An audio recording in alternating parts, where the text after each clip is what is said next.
بندہ مومن کا نصب العین صرف اللہ کی رضا، جنت سے دوزخ سے نجات اور جنت میں داخل، نصب العین اس کے سوا کچھ نہیں ہوگا۔ اقامت دین کی جدوجہد فرض ہے، نماز پڑھنا فرض ہے، روزہ رکھنا فرض ہے، زکوٰۃ ادا کرنا فرض ہے، صاحب استطاعت پر حج فرض، اقامت دین کی جدوجہد فرض ہے، فرض ہے وہ، نصب العین نہیں ہے۔ نماز نصب العین نہیں ہے، روزہ نصب العین نہیں ہے، تو فرائض کی فہرست میں سے کسی ایک کو اٹھا کر اوپر بٹھا دینا، نصب العین بنا دینا، یہ غلط ہے۔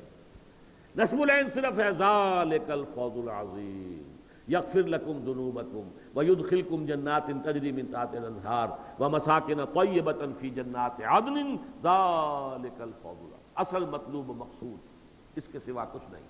البتہ ایک اور شے، تمہاری انسانی طباع کے اعتبار سے ہم رعایت کر رہے ہیں، تمہیں پسند ہے کہ فتح ہو جائے تو چلو ہم تمہیں اس کی بھی اب بشارت دے رہے ہیں، اب تمہارے امتحانات جو ہیں اس حد تک پورے ہو گئے، تم کامیاب ہو گئے ہو، اب اللہ کی طرف سے نصرت کے دروازے کھل جائیں گے اور فتح تمہارے قدم چومے گی۔ یہ ترغیب چلی آ رہی ہے نا۔ پہلی ترغیب کیا تھی؟ مغفرت اور جنت میں داخلہ۔ دوسری ترغیب دنیا میں بھی نصرت اور بالآخر کامیابی۔ تیسری جو ہے، اب اس کو ہم کیا کہیں گے، یہ روحانی بات ہے، اللہ کے مددگار قرار پاؤ گے۔ اللہ اکبر، کہاں اللہ، کہاں ہم، کہاں یہ مشت خاک، کہاں وہ جبار اور قہار، الملک القدوس السلام المؤمن المہیمن العزیز الجبار المتکبر۔ لیکن اگر تم اس کے دین کے غلبے کی جد و جہد کرتے ہو، اس سے اونچا کوئی مقام ہو نہیں سکتا کہ خالق اپنی مخلوق کو اپنا مددگار قرار دے۔ یا ایھا الذین آمنوا کونوا انصار اللہ، اہل ایمان، ایمان کے دعوے داروں، بنو اللہ کے مددگار۔ کما قال عیسی ابن مریم للحواریین، جیسے کہ عیسیٰ ابن مریم نے بھی کہا تھا اپنے حواریین سے، اپنے ساتھیوں سے، اپنے صحابہ سے، من انصاری اللہ، کون ہے میرا مددگار اللہ کی راہ میں؟ قال الحواریون نحن انصار اللہ، تو کہا تھا ان حواریین نے ہم ہیں اللہ کے مددگار۔ اب دیکھیے مدد کی دو نسبتیں ہو گئی، کونوا انصار اللہ، مددگار بنو اللہ کے، من انصاری اللہ، کون ہے میرا مددگار، کون ہے میرے مددگار اللہ کی طرف، دو نسبتیں ہو گئی۔ دین اللہ کا ہے، اس کو غالب کرنے کی جد و جہد آپ کرتے تو اللہ کے مددگار ہو گئے۔ ہمایوں کو اگر یہاں سے وہ شیر افغن تھا، کیا نام تھا اس کا، سوری، شیر شاہ سوری نام شیر افغن تھا اس کا، اس نے نکال دیا، تخت سے اتار دیا۔ اب جنہوں نے اس کی مدد کر کے دوبارہ تخت پر بٹھایا وہ اس کے مددگار ہوئے کہ نہیں؟ طہماسپ شاہ ایران نے فوج بھیجی، یہ قزلباش اس وقت سے آ کے آباد ہوئے ہیں، اس سے پہلے ہندوستان کی سرزمین میں شیعیت کا نام بھی نہیں تھا، وجود ہی نہیں تھا۔ وہ تو چونکہ شیعہ بادشاہ طہماسپ، اس نے جو فوج بھیجی وہ شیعہ تھی، قزلباش، انہوں نے آ کے یہاں پہ پھر دوبارہ تخت دلوا دیا ہمایوں کو، وہ محسن قرار پائے، بڑے بڑے عہدے ان کو مل گئے، بڑی بڑی جاگیریں انہیں مل گئی، اور اس ذریعے سے پھر شیعیت جو ہے اس کے بیج جو ہے ہندوستان کی سرزمین میں بوئے گئے، ورنہ اس سے پہلے کوئی شیعیت کا وجود نہیں تھا۔ تو وہ مددگار تھا کہ نہیں، محسن تھا کہ نہیں؟ تو اللہ کی حکومت، اللہ کو ڈپوز کر دیا گیا، اللہ کو تخت حکومت سے اتار کر کہا مسجد میں بند کر دو، اس کو کر دیا۔ اب جو لوگ اللہ کو دوبارہ اس تخت حکومت پر بٹھائیں گے وہ اللہ کے مددگار ہوئے کہ نہیں؟ اللہ کے محسن ہوئے کہ نہیں؟ واللہ یحب المحسنین، اللہ کے محسنوں کو پسند کرتا ہے، محبت کرتا ہے۔ لیکن چونکہ یہ فرض منصبی ہے محمد الرسول اللہ کا، لہذا اگر تم مدد کرتے ہو تو گویا کہ یہ محمد کی بھی مدد ہو گئی صلی اللہ علیہ وسلم، بحیثیت رسول یہ ان کا فرض منصبی ہے۔ هو الذی ارسل رسولہ بالہدی ودین الحق لیظہرہ علی الدین کلہ ولو کرہ المشرکون، اصل فرض منصبی تو محمد کا ہے نا۔ انا سنلقی علیک قولا ثقیلا، یہ تو حضور سے کہا گیا تھا نا۔ لہذا جو شخص بھی اس کے اندر دامے درمے سخن مدد کر رہا ہے، جو حضور کا آوان و انصار بن گئے، وہ گویا کہ اللہ کے بھی مددگار اور اللہ کے رسول کے بھی مددگار۔ یا ایھا الذین آمنوا کونوا انصار اللہ کما قال عیسی ابن مریم للحواریین من انصاری الی اللہ قال الحواریون نحن انصار اللہ۔ تو ان حواریین نے کہا ہم اللہ کے مددگار ہیں، ہم حاضر ہیں، جان مال تن من دھن حاضر ہیں، جو حکم دیں گے کریں گے۔ تو فرمایا فآمنت طائفۃ من بنی اسرائیل۔ یہ جو دو نسبتیں ہیں نصرت کی، جس کا میں نے ذکر کیا، اللہ کی نصرت، رسول کی نصرت، سورہ حدید کی آیت نمبر 25 میں بھی یہی ہے، وَلِيَعْلَمَ اللَّهُ مَن يَنصُرُهُ وَرُسُلَهُ بِالْغَيْبِ، تاکہ اللہ دیکھ لے کہ کون ہے اس کے وہ وفادار بندے جو اس کی اور اس کے رسولوں کی مدد کرتے ہیں غیب میں ہونے کے باوجود۔ تو اللہ کی مدد، رسول کی مدد، نتیجہ کیا نکلا؟ آمنت طائفۃ من بنی اسرائیل وکفرت طائفہ۔ تو بنی اسرائیل دو حصوں میں بٹ گئے، کچھ لوگ ان میں سے ایمان لائے اور کچھ لوگوں نے کفر کیا، اکثریت نے کفر کیا، معدود چند لوگ ایمان لائے تھے۔ فَأَيَّدْنَا الَّذِينَ آمَنُوا عَلَىٰ عَدُوِّهِمْ۔ تو ابتدا میں تو یوں سمجھیے کہ تقریباً 300 برس تک جو لوگ حضرت عیسیٰ پر ایمان لائے تھے، شدید پرسیکیوشن کا سامنا ہوا ہے انہیں، 300 برس۔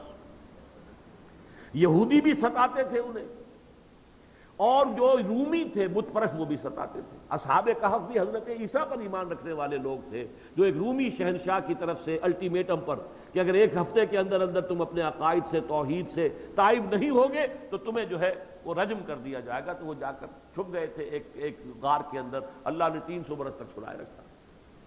پھر اٹھایا کب؟ جبکہ رومن امپائر نے خود عیسائیت کا مذہب اختیار کر لیا۔ یہ سن 300 عیسوی میں ہوا، Constantine emperor, Roman emperor Constantine, قسطنطین، جس کے نام سے قسطنطنیہ ہے، کانسٹنٹینوپل۔ تو یہ ہے وہ شخص جو عیسائی ہو گیا۔ تو پھر اس کے بعد جو ہے پھر عیسائیوں نے بدلے چکائے ہیں اور خوب مارا ہے اور خوب رگیدا ہے ان کو، یہودیوں کو۔ تو ان کے مابین دشمنی رہی ہے، یہ تو اب آ کر یہ آپس میں دوست ہو گئے۔ سورہ مائدہ کی جو آیت ہے، بعضهم اولیاء بعض، میرے نزدیک وہ پیشین گوئی تھی، اور جو آج اس دور میں پوری ہوئی ہے۔ آج ان کا گٹھ جوڑ یوں ہو گیا، اور پوری عیسائی دنیا جو ہے وہ در حقیقت یہودیوں کے شکنجے میں آ چکی ہے۔ فرنگ کی رگے جاں پنجے یہود۔ بہرحال اس وقت کی تاریخ یہ ہے کہ ایک گروہ ایمان لایا جو بہت ہی مختصر تھا، اور اکثر یہودیوں جو انہوں نے حضرت مسیح کا انکار کیا، لیکن بالآخر فَأَيَّدْنَا الَّذِينَ آمَنُوا عَلَىٰ عَدُوِّهِمْ فَأَصْبَحُوا ظَاهِرِينَ۔ پھر ہم نے مدد کی ان پر، ان کی جو ایمان لائے تھے حضرت عیسیٰ پر، ان کے خلاف کے جنہوں نے کفر کیا تھا، ان کے دشمنوں کے خلاف، پھر وہی غالب ہوئے۔ اس کے بعد آپ کو معلوم ہے کہ رومن امپائر جو ہے وہ کرسچین ہو گئی، پھر عیسائیوں کا پورا غلبہ رہا ہے کتنے بڑے علاقے کے اوپر، یہودی جو ہے ان کے اندر پھر دبے رہے۔ یہ ہے گویا کہ ایک تاریخی واقعہ۔ لیکن اصل جو ہے، جو میں ترتیب بتا رہا تھا کہ یہ جو آیت آئی تھی، 3 آیتیں جو کہ اصل لب لباب ہیں، خلاصہ ہیں اس صورت کا۔ اب اس کے بعد ترغیب میں اگر تم یہ کرو گے تو نمبر 1 مغفرت تمہارے گناہوں کی، نمبر 2 جنات ان باغات میں جن کے نیچے جنتیں بہ رہی ہیں داخلہ، اور وہیں پر نہایت عمدہ باغات کے اندر تمہاری رہائش گاہیں، اور اس سے آگے بڑھو تو پھر یہ کہ دنیا میں بھی اللہ کی نصرت اور فتح کا وعدہ، اور اس سے بھی آگے تم اللہ کے مددگار قرار پاؤ گے۔ اب اس سے اونچا کیا مقام ہوگا؟ یہ تو ہے ترغیب۔ اب آئیے ترہیب۔ ترہیب میں سب سے پہلی بات تو وہ ہے کہ جہاں سے بات شروع ہوئی تھی، هل ادلکم علی تجارۃ تنجیکم من عذاب الیم، کیا میں تمہاری رہنمائی کروں اس تجارت کی طرف جو تمہیں عذاب علیم سے چھٹکارا دلا دے؟ کیا معنی ہوئے؟ اگر وہ تجارت نہیں کرو گے تو جہنم سے چھٹکارے کا خیال تمہارا اپنا مذمومہ خیال ہے، یہ تمہاری اپنی خواہشات ہیں، تلک امانیہم، جہنم سے چھٹکارا نہیں ملے گا۔ اب بہت ہی اختصار کے ساتھ پہلی ہمیں 8 آیتیں پڑھنی ہیں۔ سبح للہ ما فی السماوات و ما فی الارض، اللہ کی تسبیح کرتی ہے ہر وہ شے جو آسمانوں میں اور ہر وہ شے جو زمین میں ہے۔ اور اس کی میں بڑی مفصل شرح کر چکا ہوں چند مہینے پہلے سورہ تغابن کا جب میں نے درس کیا تھا۔ وَهُوَ الْعَزِيزُ الْحَكِيمُ، وہ زبردست ہے، حکمت والا ہے۔ ایک طرف اس کا اختیار مطلق ہے، no checks and balances on him, no limitations on his authority and powers، العزیز، زبردست۔ لیکن اس کی یہ قوت، اس کا یہ اختیار ایٹ رینڈم استعمال نہیں ہوتا، بلکہ حکمت کے ساتھ استعمال ہوتا ہے۔ جہاں العزیز ہے وہیں الحکیم بھی ہے، کمال حکمت والا۔ اب دیکھیے جو ڈانٹ پڑنی شروع ہوئی، یا ایھا الذین آمنوا لم تقولون ما لا تفعلون، اے ایمان والو کیوں کہتے ہو جو کرتے نہیں؟ زبان سے اللہ پر ایمان کا دعویٰ اور اللہ کا دین جو ہے پاؤں تلے روندا جا رہا ہو، اور تم اپنے دھندوں میں، اپنی اولاد میں، اپنے گھر میں مگن، اپنی خوشیاں منا رہے ہو، اپنے کاروبار چمکا رہے ہو، شرم نہیں آتی؟ یا تو چھوڑ دو یہ دعویٰ ایمان، چھوڑ دو یہ محبت کا دعویٰ اللہ سے اور اس کے رسول سے، دعویٰ محبت سے، محبت کا، اور شکل پر 12 بجے ہوئے ہیں، داڑھی بھی نہیں رکھی ہے، اور لمبی چوڑی باتیں پڑھ رہے، آسمان اور زمین کے کلابے پلا دی ہیں۔ شرم تم کو مگر نہیں آتی؟ وہ شرم آپ کی شاید تو گئی، ختم ہوئی۔ کیوں کہتے ہو جو کرتے نہیں ہو؟ لما تقولون ما لا تفعلون، تمہارے قول اور عمل کا یہ تضاد، کہتے ہو اللہ پر ایمان ہے، اس کے رسول پر ایمان ہے، اس کے دین پر ایمان ہے، دین مغلوب ہے، اور تم پاؤں پھیلا کر سوتے ہو۔ اپنے کیریئرز، اپنے پروفیشنز، اپنے بزنس، اپنی جائیدادیں، اپنے دھندے، اپنے کاروبار، اپنی اولادیں، اپنی سواریاں، اپنی کاریں، اپنے ٹی وی، بس اس کے سوا کوئی فکر ہے؟ کہاں ہے اللہ پر ایمان کا دعویٰ؟ کہاں ہے رسول پر ایمان کا دعویٰ؟ کہاں ہو تم؟ لما تقولون ما لا تفعلون کبر مقتا عند اللہ ان تقولوا ما لا تفعلون، اللہ کی بیزاری کو انتہائی درجے میں بڑھانے والی شے ہے کہ تم وہ کہو جو کرتے نہیں۔ مقت کہتے ہیں، دیکھیے ایک ہوتا ہے غصہ، غضب، عام لوگ سمجھتے ہیں شاید غضب جو ہے وہ زیادہ بڑا لفظ ہے، نہیں، غصہ آتا ہے آپ کو کسی شخص پر جبکہ آپ کو اس سے کوئی توقع ہوتی ہے، اسے کرنا یہ تھا، کیا یہ، اس میں تو غصہ آتا ہے۔ آپ کو توقع تھی، آپ کا بھائی ہے، آپ کا دوست ہے، اس کام میں آپ کی مدد کرے گا، آپ کا ساتھ دے گا، اس کے برعکس کو غصہ آتا ہے۔ غصہ وہاں آتا ہے جب توقع ہو، جب توقع ختم ہو جاتی ہے تو پھر بیزاری پیدا ہو جاتی ہے، پھر غصہ نہیں، بیزاری، وہ بیزاری ہے مقت، غصے سے اگلی بات، اللہ کی بیزاری کو بہت بڑے درجے تک پہنچانے والی شے ہے کبر مقتا عند اللہ ان تقولوا ما لا تفعلون، کہ تم کہو جو کرتے نہیں۔ تمہارے زبانی دعوے ایمان کے، اللہ کی محبت کے اور اس کے رسول کی محبت کے، تمہارے یہ سارے دعوے جو ہیں، اور عمل تمہارا کیا ہے؟ کیا کہہ رہے ہو اور کیا کر رہے ہو؟ کیا پروفیس کرتے ہو اور کیا پریکٹس کرتے ہو؟ یا ایھا الذین آمنوا لم تقولون ما لا تفعلون کبر مقتا عند اللہ ان تقولوا ما لا تفعلون۔ میں نے کہا تھا نا، ان صورتوں میں جھنجھوڑنے کا انداز، ڈانٹ ڈپٹ کا انداز۔ اس وقت بھی کچھ لوگ تھے، منافق تھے، لیکن غالب حصہ صحابہ کرام کا ان پر یہ آیات ثابت نہیں ہوتی، ان کے اوپر جو ہے یہ منطبق نہیں ہوتی، لیکن کچھ ضعیف الایمان لوگ تھے، کچھ منافق تھے، ان پر ہے۔ آج ہمارا حال کیا ہے؟ لما تقولون ما لا تفعلون کبر مقتا عند اللہ ان تقولوا ما لا تفعلون۔ اب آخری بات بتا دی، دیکھو اگر ہم سے محبت ہے، ہم سے وفاداری کے دعوے ہیں، ان اللہ یحب الذین یقاتلون فی سبیلہ صفا کانہم بنیان مرصوص، تو یقیناً اللہ کو تو محبوب ہیں اپنے وہ بندے جو اس کی راہ میں جنگ کرتے ہیں، ایسی صفیں باندھ کر گویا کہ سیسا پلائی ہوئی دیوار ہے۔ یعنی ہم سے عشق، ہم سے محبت، تو یہ منزل ہے، پھر سوچ لو، یہ شہادت گاہ الفت میں قدم رکھنا ہے۔ لوگ آسان سمجھتے ہیں مسلمان ہونا، ہم سے محبت ہے تو یہ راستہ ہے۔ جیسے کہ بہت خوبصورت اشعار ہیں اقبال کے، مقام بندگی دیگر، مقام عاشقی دیگر، ز نوری سجدہ بھی خواہی، ز خاکی بے شداں خواہی، چنا خود را نگہ داری کہ باغی بے نیازی ہا، شہادت بر وجود خود ز خون دوستاں خواہی۔ مقام بندگی اور ہے، مقام عاشقی، مقام محبت اور ہے۔ والذین آمنوا اشد حبا للہ، اصل مومن تو وہ ہیں جن کی سب سے زیادہ مضبوط محبت اللہ کی ذات سے ہو جاتی ہے۔ یہ مقام محبت کچھ اور تقاضا کرتی ہے۔ فرشتوں سے صرف تابع داری چاہیے، بندگی چاہیے، سجدہ چاہیے، لیکن انسانوں سے کچھ اور بھی چاہیے۔ بیش ازاں کسی فرشتے نے گردن تو نہیں کٹوائی نا کبھی اللہ کے لیے.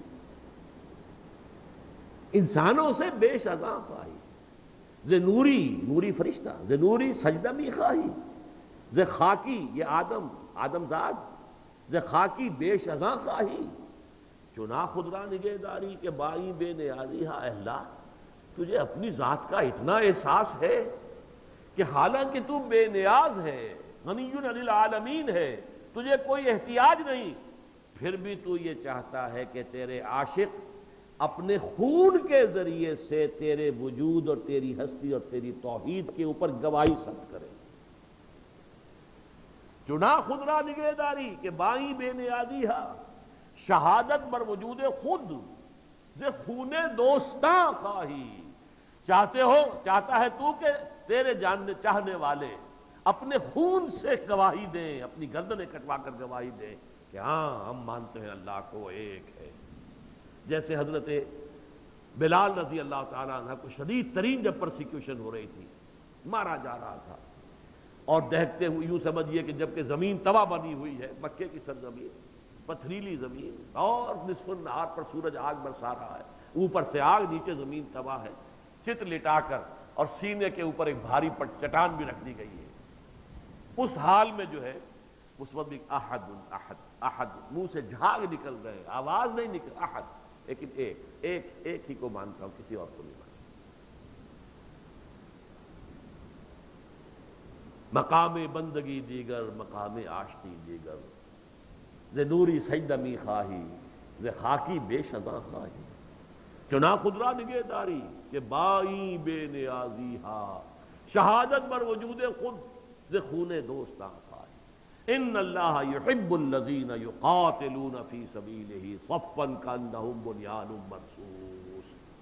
یہ 4 تمہیدی آیات ہیں، اس میں ہے وہ تہدید، تمہیدی اور تہدیدی آیات. پہلی آیت کا بھی تعلق ہے، زبانی اور کلامی ہماری تسبیح کرتے ہو نا، وہ زبانی کلامی تسبیح جو ہے وہ تو کائنات کا ذرہ ذرہ کر رہا ہے ہمارا. فرشتوں کے لشکر تم جانتے ہی نہیں. آج 7 آسمانوں پر حضور فرماتے ہیں کہ کوئی بارش بھر جگہ بھی نہیں ہے جہاں پر کوئی فرشتہ یا اللہ کے سامنے کھڑا نہ ہو جھک کر، یا رکوع میں نہ ہو یا سجدے میں نہ ہو. رکوع، سجود، نماز، روزہ، یہ تم نے سمجھ لیا دین کا تقاضا. دین کا تقاضا کچھ اور ہے، یہ زبانی کلامی تسبیح و تحمید نہیں، ہمیں کچھ اور چاہیے. ان اللہ یحب الذین یقاتلون فی سبیلہ صفا کانہم بنیان مرصوص. جیسے کہ ری انفورس کانکریٹ کی کوئی دیوار ہو، پشتہ ہو، ایسے صفیں ہوں کہ دشمن رکھنا نہ ڈال سکے. کوئی اپنی جان بچانے کے لیے پیچھے ہٹے گا تو رکھنا پڑے گا نا. اس صف میں سے کوئی بھی پیچھے ہٹنے کو تیار نہ ہو، سینوں کے اوپر وار لے رہے ہوں، پشت پر کسی کے وار نہ آئے. ایسے لوگ ہوں گے، وہ اللہ کے محبوب ہیں. تو یہ شہادت گاہ الفت میں قدم رکھنا ہے. لوگ آسان سمجھتے ہیں مسلمان ہونا، اور جس کو ہو جان و دل عزیز اس کی گلی میں جائے کیوں، جاؤ بھائی پھر کہیں اور. اللہ کی گلی میں آؤ گے تو یہی ہوگا، یہی امتحان ہے. احسب الناس ان یترکوا ان یقولوا آمنا وهم لا یفتنون. کیا لوگوں نے یہ سمجھا تھا کہ صرف یہ کہنے سے کہ ہم ایمان لائے وہ چھوڑ دیے جائیں گے اور انہیں آزمایا نہیں جائے گا؟ وَلَقَدْ فَتَنَّا الَّذِينَ مِن قَبْلِهِمْ فَلَيَعْلَمَنَّ اللَّهُ الَّذِينَ صَدَقُوا وَلَيَعْلَمَنَّ الْكَاذِبِينَ. ہم نے تو ہمیشہ آزمایا ہے. جس نے بھی ایمان کا دعویٰ کیا ہم نے پوری طرح ٹیسٹ کر لیا، ٹھوک بجا کر دیکھا. یہ پہلا حصہ تھا. اب دوسرے میں بنی اسرائیل نشان عبرت. تم سے پہلے یہ امت تھی جس پر ہمارا کرم ہوا، فضل ہوا. ہم نے انہیں فضلناکم علی العالمین، تمام جہان والوں پر فضیلت دی، 3 کتابیں دی، سینکڑوں نبی دے دیے. 1400 برس تک نبوت کا چار نہیں توڑا ان کے ہاں. لیکن ان کا حال کیا تھا؟ 3 ادوار آئے ہیں یہاں پر بنی اسرائیل کے عملی طرز کے. کیا طرز عمل اختیار کیا؟ حضرت موسیٰ کے ساتھ کیا رویہ کیا؟ وَإِذْ قَالَ مُوسَىٰ لِقَوْمِهِ يَا قَوْمِ لِمَ تُؤْذُونَنِي وَقَدْ تَعْلَمُونَ أَنِّي رَسُولُ اللَّهِ إِلَيْكُمْ. یاد کرو جب کہ موسیٰ نے کہا تھا اپنی قوم سے، اے میری قوم کے لوگوں، کیوں مجھے ایذا پہنچا رہے ہو حالانکہ تم جانتے ہو کہ میں اللہ کا رسول ہوں تمہاری طرف. یہ کون سی ایذا تھی؟ قرآن مجید میں ایک ایذا کا ذکر سورہ احزاب میں بھی ہے کہ حضرت موسیٰ علیہ السلام پر ذاتی اعتبار سے بھی کوئی تہمتیں وغیرہ لگائی تھیں ان کے لوگوں نے، لیکن یہاں میرے نزدیک وہ نہیں ہے بات جو کہ یہاں پہ کہی جا رہی ہے۔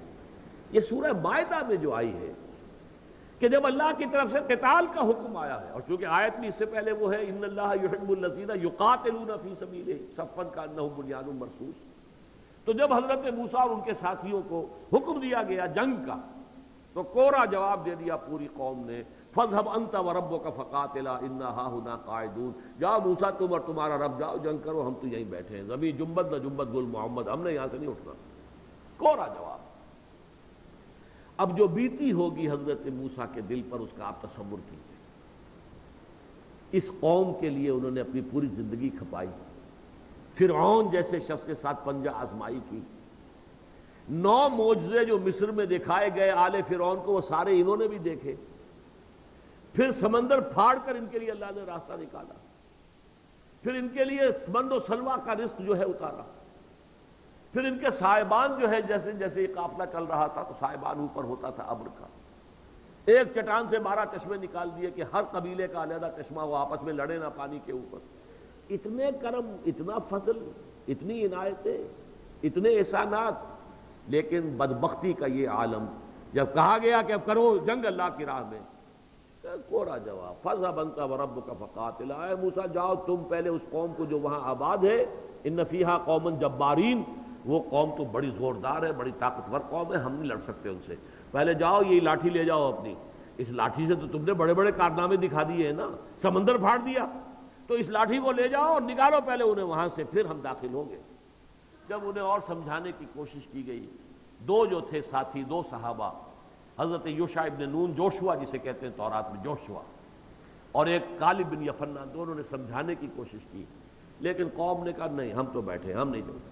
یہ ہے جو ایذا پہنچی ہے حضرت موسیٰ علیہ السلام کو، نتیجہ یہ ہے جس قوم سے اتنی محبت تھی کہ ایک قبطی کے ساتھ لڑائی ہو رہی تھی ایک اسرائیلی کی، تو اسرائیلی کے ساتھ تعاون کرتے ہوئے قبطی کو ایک مکہ جو ایک بھوسا رسید کیا جسے جان نکال دی اس کی، اتنی محبت تھی، اور اب اتنی بیزاری، کبورا مقتن، یہ مقتن والی بات جو آئی ہے پہلے وہ اس کی مثال ہے، یہ اتنی بیزاری طاری ہوئی ہے کہ اے پروردگار انی لا املک الا نفسی واخی، اے اللہ مجھے تو اختیار ہے تو اپنی جان کا اور اپنے بھائی ہارون کی جان کا، پوری قوم انکار کر رہی ہے، ففرق بیننا و بین القوم الفاسقین، تو اے اللہ اب ہمارے اور ان کے درمیان جدائی کر دے، اب میں ان کے ساتھ نہیں رہ چاہتا، ان بدبختوں کے ساتھ۔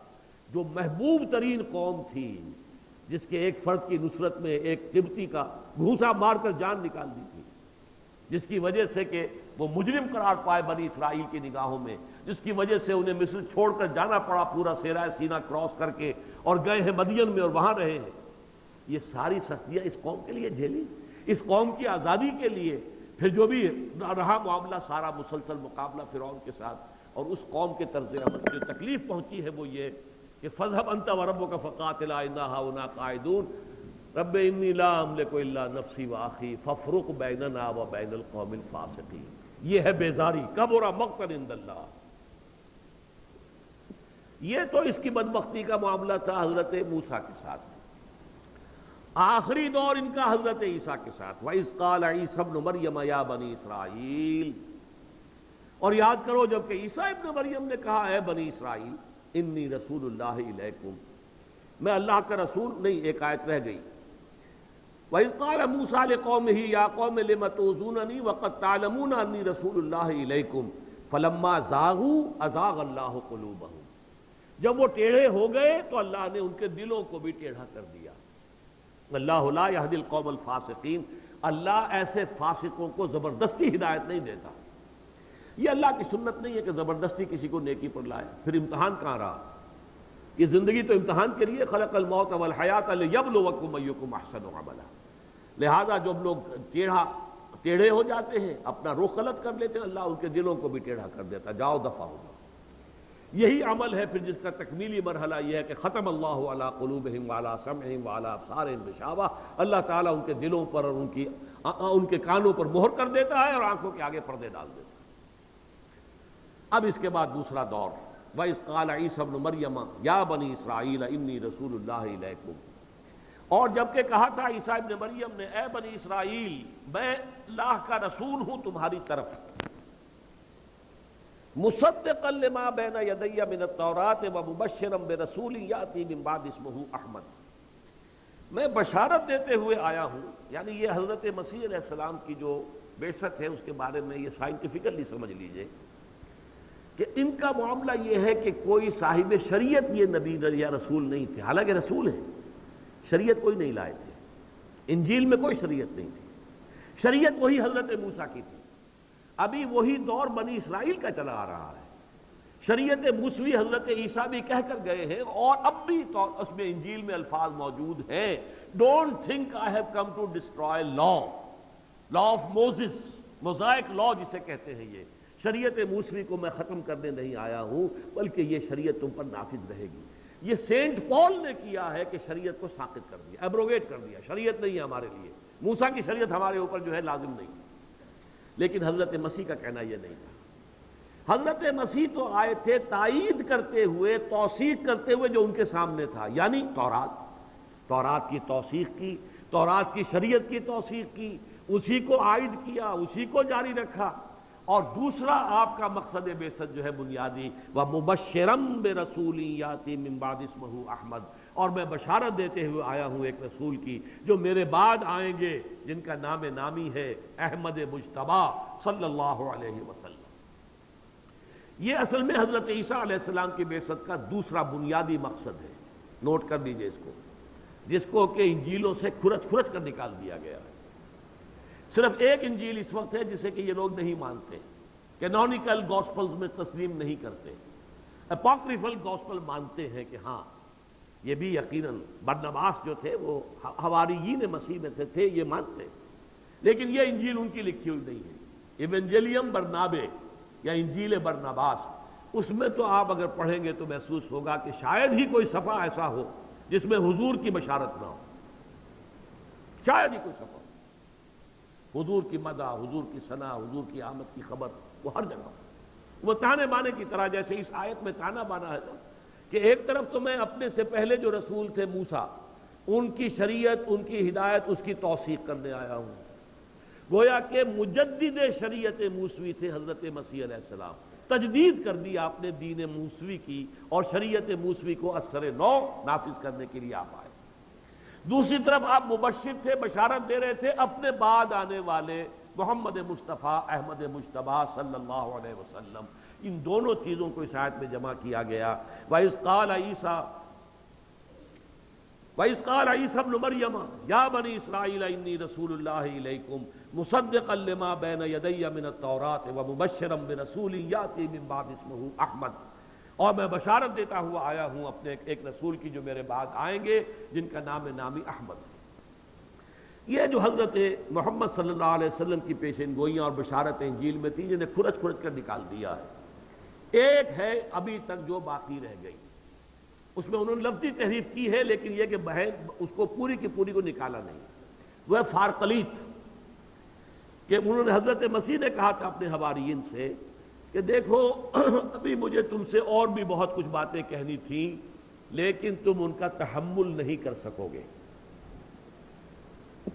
ابھی تم اتنے میچور نہیں ہو، حکمت کی ان تمام تعلیمات اور ہدایت کا وہ آخری مرقع جو کہ دیا جانا ہے نوع انسانی کو، ابھی وہ میں تمہیں نہیں دے سکتا، مجھے ابھی تم سے اور بھی بہت سے باتیں کرنی تھیں لیکن ابھی تم ان کا تحمل نہیں کر سکو گے۔ ہاں میرے بعد جو فارقلیت آئے گا وہ تمہیں سب کچھ بتائے گا، وہ فارقلیت ہے محمد الرسول اللہ صلی اللہ علیہ وسلم۔ یہ جو ہے آج بھی موجود ہے، اگرچہ اس لفظ کو جس طرح انہوں نے بدلا ہے اس کی میں آپ کے پاس نوٹ کر کے لایا تھا آپ کے لیے، جو اوریجنل گریک ٹرانسلیشن ہے، اس گریک ٹرانسلیشن، اس لیے کہ اصل عبرانی زبان کا کوئی قدیم نسخہ موجود نہیں ہے انجیل کا، نہ آرامی زبان کا ہے۔ حضرت مسیح جب آئے ہیں تو وہ اس ملک کے شام جہاں وہ آئے ہیں فلسطین، وہاں اہل علم کی زبان تھی عبرانی، عوام کی تھی آرامی۔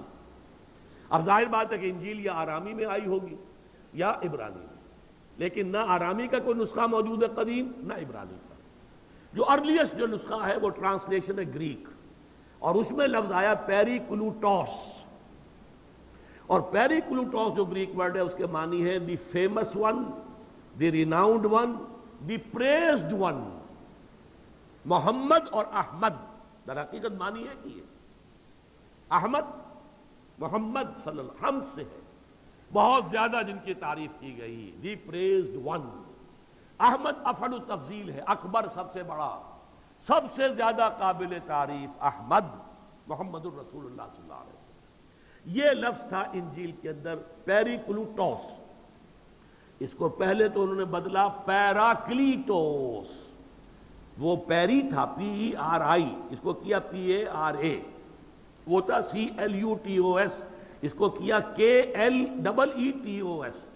اس کے پیراکلیٹوس کے معنی ہے ایڈوکیٹ، کسی کی سفارش کرنے والا، کسی کے مقدمے کی پیروی کرنے والا، اور ہوتے ہوتے یہ پیراکلیٹوس جو ہے یہ بھی صرف پیراکلیٹ رہ گیا، جسے اردو میں فارقلیت لکھا جاتا ہے۔ اس کے معنی ہے کمفرٹر، تسلی دہندہ، جو کسی کو آ کر تسلی دے۔ تو یہ ہے لفظی تحریر جو انہوں نے اس لفظ میں کی ہے۔ اس کے باوجود واقعہ یہ ہے کہ یہ ایک پیشین گوئی ہے جو انجیل میں باقی رہ گئی، باقی سب پھرج کر انہوں نے نکال دی، اگرچہ کہ اگر آپ پڑھیں گے انجیل برنباس کو تو تب آنکھیں کھل جائیں گی کہ کس طرح حضرت مسیح نے حضور کی پیشین گوئیاں دی۔ لیکن بنی اسرائیل کا رد عمل کیا رہا؟ فلما جاءہم بالبینات، جب حضرت عیسیٰ آئے ان کے پاس واضح ترین نشانی اور معجزات کے ساتھ، عظیم ترین معجزے، قالوا ھذا سحر مبین، انہوں نے کہا یہ تو کھلا جادو ہے، یہ جادوگر ہے، اور جادو چونکہ کفر ہے لہذا یہ کافر ہو گیا، یہ مرتد ہو گیا، اس نے کفر بکا ہے۔ یہ الفاظ کہتے کائفاس جو ان کا چیف پریسٹ تھا، چیف ربائی، اس نے کفر بکا ہے، اس نے اپنے کپڑے پھاڑ دیے تھے، میں برداشت نہیں کر سکتا یہ جو یسوع ہے مسیح، اس نے کفر بکا، لہذا یہ کہ یہ واجب القتل ہے، اسے سولی پر چڑھا دیا جائے۔ اپنے بس پڑتے سولی پر چڑھا کر دم لیا ہے، یہ دوسری بات ہے کہ اللہ نے آسمان پر زندہ اٹھا دیا، لیکن یہ کہ بہرحال انہوں نے جو اپنی بدبختی تھی اس کا آخری ثبوت دے دیا۔ تو پہلا دور حضرت موسیٰ کے ساتھ طرز عمل، دوسرا دور حضرت عیسیٰ کے ساتھ، اب تیسرا دور حضرت محمد کے ساتھ۔ وَمَن نَظْلَمُ مِمَّنِ افْتَرَىٰ عَلَى اللَّهِ الْكَذِبَ وَهُوَ يُدْعَىٰ إِلَى الْإِسْلَامِ۔ اب اسلام کی دعوت لے کر آئے ہیں محمد الرسول اللہ صلی اللہ علیہ وسلم، اس کے بدترین مخالف یہی یہودی ہے۔ یہ ثابت ہے یہودیوں کی طرف سے ریشہ دوانی اور سازشوں کے نتیجے میں قریش جو ہے وہ اٹھ کر آئے ہیں، حملہ آور ہوئے، پیغامات پر پیغامات جا رہے تھے، سازشیں جا رہی تھیں۔ پھر یہ کہ خاص طور پر احد میں تو وہ ابو عامر راہب جو تھا یہودی، وہ آیا تھا چل کر، اور اس نے جو ہے تقریر بھی کی تھی حضور کے خلاف، اور صحابہ کو برگلانے کی عین وقت پر بھی کوشش کی، اس لیے کہ وہ بہت بڑا راہب اور بڑا روحانی آدمی سمجھا جاتا تھا۔ تو سب سے شدید مخالفت یہودیوں نے کی ہے محمد الرسول اللہ صلی اللہ علیہ وسلم، اس لیے شدید ترین انجام بھی حضور کے دست مبارک سے انہی کا ہوا۔ بنو قینقاع وہاں سے نکالے گئے، بنی نذیر وہاں سے نکالے گئے، اور بنو قریظہ کو تو بدترین سزا ملی ہے کہ ان کے جتنے جوان تھے انہیں تہہ تیز کیا گیا۔ بنو قریظہ تینوں قبیلوں کا یہ حشر ہوا، لیکن دو جو ہے وہ صرف نکالے گئے تھے، جہاں بخشی کی گئی، چلے جاؤ یہاں سے، جلا وطن کر دیے گئے، بنو نذیر بھی بنو قینقاع بھی۔ بنو نذیر کی جو ہے، بنو قینقاع کی جو ہے وہ غزوہ بدر کے بعد ہو گئی تھی، اور یہ غزوہ احد کے بعد جو بنو نذیر کا معاملہ ہے جس کا ذکر جو ہے وہ سورہ حشر میں ہے، وہ سورہ حشر بھی انہی 10 سورتوں کے اندر شامل ہے۔ لیکن یہ فرمایا وَمَن أَظْلَمُ مِمَّنِ افْتَرَىٰ عَلَى اللَّهِ الْكَذِبَ وَهُوَ يُدْعَىٰ إِلَى الْإِسْلَامِ وَاللَّهُ لَا يَهْدِي الْقَوْمَ الظَّالِمِينَ۔ اللہ ایسے ظالموں کو زبردستی ہدایت نہیں دیتا۔ اب یہ مخالفت پر کمر کسے ہوئے ہیں، اور ان کا حال اب کیا ہے، محمد کے ساتھ کیا ہے، يُرِيدُونَ لِيُطْفِئُوا نُورَ اللَّهِ بِأَفْوَاهِهِمْ، یہ اللہ کے نور کو اپنے منہ کی پھونکوں سے بجھانا چاہتے ہیں۔ اس وقت کے یہودیوں میں بڑی شدید جو ہے بزدلی پیدا ہو چکی تھی، وہ سامنے آ کر انہوں نے کبھی مقابلہ نہیں کیا، کھل کر جم کر میدان میں جنگ نہیں کی، وہ صرف سکھا پڑھا کر دوسروں کو لاتے رہے، سازشیں کرتے رہے، یا یہ ہے کہ حضور کو بھی قتل کرنے کی سازش کی، وہ لوگوں کو چڑھا چڑھا کر لائے، تو گویا کہ اپنے منہ کی پھونکوں سے وہ اللہ کے نور کو بجھانا چاہتے ہیں، ان میں اتنا دم نہیں ہے کہ وہ سامنے آئے۔ جیسے وہ آیت ہم نے پڑھی تھی نا کہ ان اللہ یحب الذین یقاتلون فی سبیلہ صفا کانہم بنیان مرصوص، اور اس سے اسلوب اخذ کیا علامہ اقبال نے، محبت مجھے ان جوانوں سے ہے ستاروں پہ جو ڈالتے ہیں کمند، اسی طرح اس آیت سے اسلوب اخذ کیا ہے مولانا ظفر علی خان نے، نور خدا ہے کفر کی حرکت پہ خندہ زن، پھونکوں سے یہ چراغ بجھایا نہ جائے گا، یریدون لیطفئوا نور اللہ بافواہہم، یہ یہودی چاہتے ہیں کہ اللہ کے نور کو اپنے منہ کی پھونکوں سے بجھا دیں، واللہ متم نورہ ولو کرہ الکافرون، اللہ تو اپنے نور کا اتمام فرما کر رہے گا چاہے یہ کافروں کو کتنا ہی ناگوار ہو۔ اب اس کے بعد وہ آیت هو الذی ارسل رسولہ بالہدی ودین الحق لیظہرہ علی الدین کلہ وکفی باللہ ولو کرہ المشرکون، یہ تو جزیرہ نماء عرب میں تو محمد الرسول اللہ کے دست مبارک سے اللہ کے دین کا غلبہ ہو کر رہے گا۔